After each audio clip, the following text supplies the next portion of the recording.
வணக்கம் நண்பர்களே. இன்னைக்கு நாம வாசிக்க போறது அடிடாஸ் கடவுள் அப்படிங்கிற ஒரு சிறுகதை. இது சிமோனிலா கிறிஸ்ட்ரா அப்படிங்கிற ஒரு சிறுகதை தொகுப்புல இருக்கிற ஒரு கதை. இந்த சிறுகதை தொகுப்பை எழுதினவர் மாதவன் ஸ்ரீரங்கம். இதோட விலை ரூபாய் 120. ரொம்ப சுவாரஸ்யமான இந்த கதையை நாம இப்ப வாசிக்க போறோம்.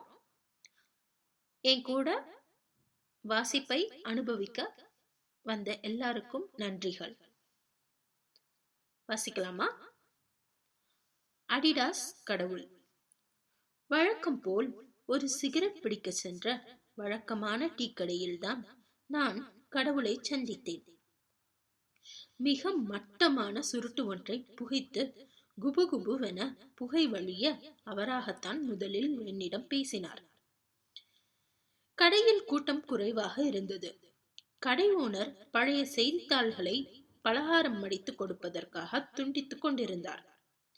வெயிலில் உக்கிரம் தாழாமல் மாஸ்டர் அடிக்கொரு முறை காரி துப்பிக் கொண்டிருந்தார். ஈ மொய்த்துக் கொண்டிருந்த பலகாரத்தை அசூசையாக பார்த்து கொண்டிருந்த என்னிடம் கை நீட்டி அவர் சொன்னார், "By the way, I am the God." வந்த சிரிப்பில் புகையுடன் புரைக்கு ஏறியது எனக்கு. பாண்டிமடம் பார்ட்டி போல என்று மனதுக்குள் நினைத்தபடி எதற்கு வம்பென்று கைக்குலுக்கி வைத்தேன்.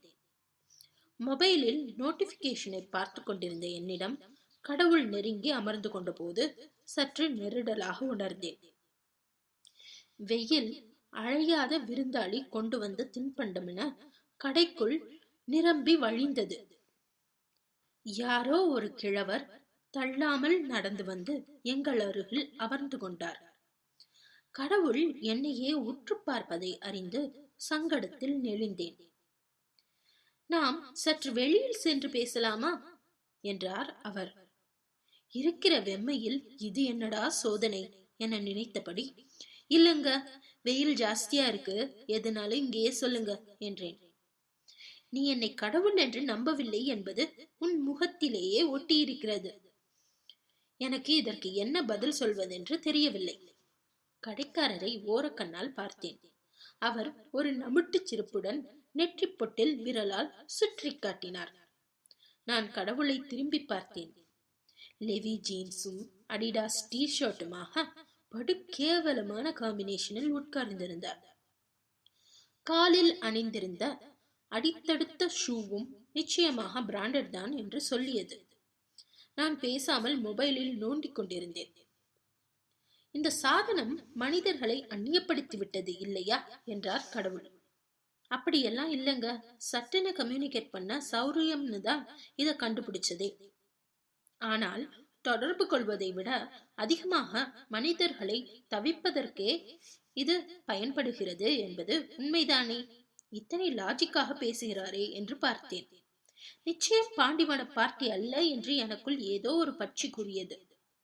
நான் அவர் பேச காத்திருந்தேன். "டீ சாப்பிடுகிறாயா?" "இல்லங்க, வேணாம். நீங்க வேணா குடிங்க." அவர் டீயை ஒரு குழந்தை போல் வாயை வைத்து ரசித்து குடித்துக் கொண்டிருந்தார். பக்கத்தில் இருந்த முதியவர் புகை குடித்தபடியே எங்களை கவனிக்காதது போல் ஒட்டு கேட்டுக் கொண்டிருந்தார். திடீரென்று கடவுள் கேட்டார், "நீ இன்னும் என்னை கடவுள்னு ஒத்துக்கலை." நான் இதற்கு என்ன பதில் சொல்லலாம் என்று யோசித்துக் கொண்டிருந்தேன். கடை ஓனர் ஓரக்கண்ணால் எங்கள் பேச்சை கவனித்துக் கொண்டிருந்தார். "பாருங்க அடிடாஸ் கடவுள், எனக்கு ஏகப்பட்ட வேலை கிடக்கு. இந்த கடவுள் பிசினஸ்ல எல்லாம் எனக்கு இன்ட்ரெஸ்ட் இல்ல" என்றேன். கடவுள் சிரித்தார். "உன்னை நம்ப வைக்க முடியாது என நினைக்கின்றாயா?" "நிச்சயமா இல்ல. இவ்ளோ பெரிய பிரபஞ்சத்துல என்னால புரிஞ்சுக்க முடியாத விஷயங்கள் கோடிக்கணக்கா இருக்கு. சோ என் அனுபவத்துல இல்லாத எதையாவது காமிச்சா நிச்சயம் நான் பிரமிச்சு போவேன். பட் கடவுள்னு எப்படி ஒத்துக்க முடியும்?" "நீ திறமையாக பேசுவதாக நினைக்கிறாய்." "இல்லவே இல்ல, எனக்கு தெரிஞ்சதை பேசுறேன்." "சரி, என்ன செய்தால் நம்புவாய் என்று சொல்." எனக்கு விஷயம் சீரியஸாக மாறிக்கொண்டிருப்பது போல தோன்றியது. இதற்கு மேல் சென்றால் சண்டை கூட வர நேரலாம். எதற்கு வம்பு வழக்கு என்று கிளம்ப எழுந்தேன். "இப்போது இபி ஆபீஸ் கூப்பிட்டமாக இருக்கும்" என்றார். சற்று நேரம் காத்திரு என்றார் கடவுள். கவர்மெண்ட் ஆபீஸ் எல்லாம் எப்பவுமே கூட்டமாதாங்க இருக்கும். இத கண்டுபிடிச்சு சொல்ல கடவுள் எல்லாம் தேவையில்லை. நீ நிரம்ப உன்னை மூடி வைத்திருக்கிறாய். கொஞ்சமேனும் திறந்த மனத்துடன் இருந்தால்தான் சிலவற்றை புரிந்து கொள்ள இயலும். எனக்கு இப்போது லைட்டாக கோபம் வந்து விட்டது. பாருங்க மிஸ்டர் கடவுள், நீங்க உங்க டைமை வேஸ்ட் பண்றீங்க. கோயிலு, மசூதி, மடாலயம்னு மக்கள் பைத்தியம் மாதிரி உங்களுக்காக காத்துட்டு இருக்காங்க. நீங்க அங்க போய் உங்க அருளுரைகளை கொட்டினா வரவேற்கப்படலாம். ஏன் இத்தனை வெறுப்பாக பேசுகிறாய்? ஆமாங்க, வெறுப்புதான். சுனாமின்ற பேர்ல எத்தனை உசுருங்க, பசி, பட்டினி, நோயின்னு எத்தனை உசுருங்க. இதுக்கெல்லாம் என்ன விளக்கம் வச்சிருக்கீங்க? கடவுள் சிரித்தார். இவை எல்லாமே மாய விளையாட்டுகள் தான். யோ, மூடிட்டு போயிரு. வாயில நல்லா வருது. ஏதோ தமாசா பேசுறேன்னு பேசுனா மென்டல் மாதிரி ஏதாச்சும் வளரிட்டு இருக்காத. இதெல்லாம் இறைவனின் லீலா வினோதம்னெல்லாம் டைலாக் விட்டனா கடுப்பை செவிலையே போட்டுருவேன். இதுக்கு பேரு லீலை இல்ல, சைக்கோத்தனம். தில்லை நகர் 10th கிராஸ்ல ஒரு டாக்டர் இருக்காரு, போய் பாரு. எனக்கே என் கோபம் பார்த்த ஆச்சரியம்தான். நான் சட்டென்று இப்படியெல்லாம் கோபப்படுகிறவன் அல்லன். கடவுள் என்னையே இமைக்காமல் பார்த்து கொண்டிருந்தார். பக்கத்தில் இருந்த முதியவர் மெல்ல எழுந்து கொண்டு கடவுளிடம் கேட்டார். சாமி, இந்த வெயிலுக்கும் அதுக்கும் எனக்கு தாங்கல சாமி. எனக்கு எப்ப கட்ட வேகும்னு சொல்லுங்க என்றபடி அவர் காலில் விழுந்தார். இன்றிரவோடு உன் கணக்கு முடிகிறது என்று கடவுள் சொல்ல அந்த முதியவர் நடுங்கியபடியே மறுபடி ஒரு முறை கடவுளை வணங்கிவிட்டு நகர்ந்தார். கடவுள் பேசாமல் அமைதியாக இருந்தார். எனக்கு சற்று பாவமாக போயிற்று. சாரிங்க, கொஞ்சம் டென்ஷன் ஆயிட்டேன் என்றேன். பொறு, முதலில் உனக்கு சற்று நம்பகமாக ஏதாவது செய்கிறேன். உனக்கு பிடித்த ஒரு உருவத்தை சொல். எனக்கு வந்த சிரிப்பை அடக்கி கொண்டு குறும்பாக சொன்னேன். சந்திரமுகி ஜோதிகாங்க. அடுத்த சில நொடிகளில் ஜோதிகா உருவெடுத்து லகலகவென நாக்கை சுழற்றிவிட்டு பழைய உருவத்திற்கு வந்தார். பார்த்து கொண்டிருந்த கடை ஓனர் படார் என்று மயங்கி கல்லாவருகே விழ டீ மாஸ்டர் பயந்து போய் என்னங்க என்னங்க என்று பதறினார். எனக்கே சற்று பதட்டமாகிவிட்டது. சத்தமில்லாமல் அங்கிருந்து வெளியே நகர்ந்தேன். பின்னாலேயே கடவுளும். பக்கத்தில் இருந்த மாரியம்மன் கோவில் படிக்கட்டில் உட்கார்ந்து என்னை சமன் செய்து கொண்டேன். பின்னால் குரல் கேட்டது. இப்போது நம்புகிறாயா? டீக்கடையிலிருந்து அவசரமாக ஒரு ஆட்டோ கிளம்பி சென்றது. வெளியே நீட்டிக்கொண்டிருந்தன கடை ஓனரின் கால்கள். எனக்கு இந்த டிசைனே புரியலங்க. கடவுள்ன்றீங்க, என்ன மாதிரி மனுஷன் உருவத்துல இருக்கிறீங்களே. என்ன செய்வது? ஆகச் சிறந்த அனைத்து மொழிகளிலும் நான் பேசிக்கொண்டேதான் இருக்கிறேன். ஆனால் உங்களுக்கு இதுதானே புரிகிறது. இந்த உருவமோ குரலோ இல்லை என்றால் என்னை உன்னால் உணர முடிந்திருக்குமா? எனக்கு அவர் பேச்சில் இருந்த லாஜிக் புரிந்தது. ஓடும் நதியாக நான் பேசிக்கொண்டிருக்கிறேன். மலர்களாக, மழையாக, வெயிலாக, உயிர்களாக, மினுங்கும் நட்சத்திரங்களாக, நிலவாக, அனல் கக்கும் சூரியனாக, அனைத்து இயற்கையான வழிகளிலும் பேசிக்கொண்டிருக்கிறேன். நீங்கள் கவனிப்பதாகவே தெரியவில்லை. சரி, அப்படி நீங்கள் கடவுள்னே வச்சுக்கிட்டாலும் என் கேள்விக்கு இன்னும் நீங்க பதில் சொல்லவே இல்லை. மரணங்கள் பற்றி தானே? ஆமாங்க. முதலில் நீ ஒன்றினை புரிந்து கொள். இங்கு எவரும் பிறப்பதும் இல்லை, இறப்பதும் இல்லை. ஒன்று மற்றொன்றாக உருமாறுகிறது, அவ்வளவுதான். புரியலங்க.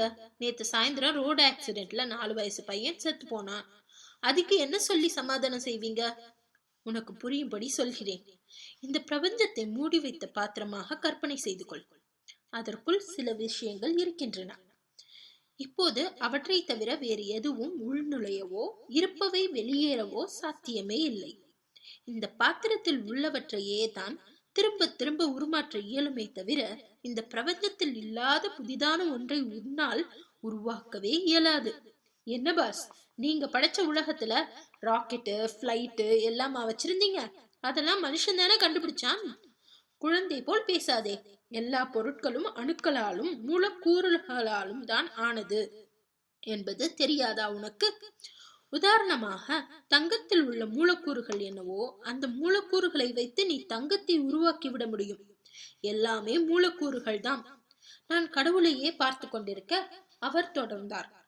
கண்டுபிடிப்பது என்பது வேறு, உருவாக்குவது என்பது வேறு. There is a fundamental difference between invention and creation. விஞ்ஞானம் எதையும் உருவாக்கினேன் என்று கூறாது, கண்டுபிடித்தேன் என்றுதான் சொல்லும். கண்டுபிடிப்பது என்றாலே ஆல்ரெடி இருக்கிற ஒன்று என்றுதான் பொருள். அப்படித்தான் நீ இறந்து போவதாக கவலை கொள்பவர்களும். ஏதோ ஒன்றாக இருந்தவர்கள் ஏதோ ஒன்றாக உருமாறுகிறார்கள், அவ்வளவே. எனக்கு தலை சுற்றியது. அதெல்லாம் விடுங்க, இப்ப உங்களுக்கு என்ன வேணும்? என்கிட்ட எதுக்கு பிரபஞ்சம் பத்தி எல்லாம் கிளாஸ் எடுத்துட்டு இருக்கீங்க? என்னிடம் இது வேண்டும் அது வேண்டும் என்று கேட்காத குறைவான நபர்களில் நீயும் ஒருவன். அதனால் தான் உன்னை தேடி வந்தேன். நீ எனக்கு ஒரு உதவி செய்ய வேண்டும். நான் சிரித்து விட்டேன். ஏங்க, நீங்க ஒரு கடவுள், உங்களுக்கு நான் உதவி செய்யவா? ஆமாப்பா, நான் வெக்கேஷனல் செல்கிறேன். நான் வரும் வரை நீ கொஞ்ச நாள் கடவுளாக இருக்க வேண்டும். எனக்கு இந்த காமெடி எத்தனை தூரம் தான் போகிறது பார்ப்போம் என்று தோன்றிவிட்டது. சரிங்க கடவுளே, நான் என்ன செய்யணும்? உன் மனதில் தகவல்கள் வரும். நீ செய்ய வேண்டியதும் அதிலேயே குறிப்புகளாக வரும். அதன்படி நடந்து கொள் போதும் என்று கூறிவிட்டு சட்டென்று சொல்லாமல் கொள்ளாமல் மறைந்து விட்டார். அப்புறம் என்றார் டாக்டர். அவ்வளவுதாங்க. நான் நடந்து பஸ் ஸ்டாப் கிட்ட போயிட்டு இருந்தேன். கொஞ்ச நேரம் கழிச்சு புர்னுச்சு மைண்ட்ல. திருச்சியில ஜூன் 27ஆம் தேதி சுனாமி வரும்னு தோணுச்சு. நான் வீட்டுல ஊருக்குள்ள எல்லார்கிட்டையும் சொன்னேன். யாரும் நம்பல. என்ன மென்டல்னு இங்க கொண்டாந்து சேர்த்துட்டானுங்க. நீங்க படிச்சவரு, நீங்களாவது நான் சொன்னதை நம்புறீங்களா டாக்டர்? ஐ சி. எனக்கு என்னவோ என் மைண்ட்ல வந்தது எல்லாம் நடக்கும்னு என் உள் மனசுல தோணுது. பிளீஸ் சார், எப்படியாச்சும் மக்களை காப்பாத்துங்க. சரிதான்ப்பா, ஆனா திருச்சியில கடலே இல்லையேப்பா, எப்படி சுனாமி வரும்னு யோசிச்சியா? பட் காவேரி இருக்கே சார், ஆத்துல சுனாமி வரக்கூடாதுன்னு இருக்கா சார்?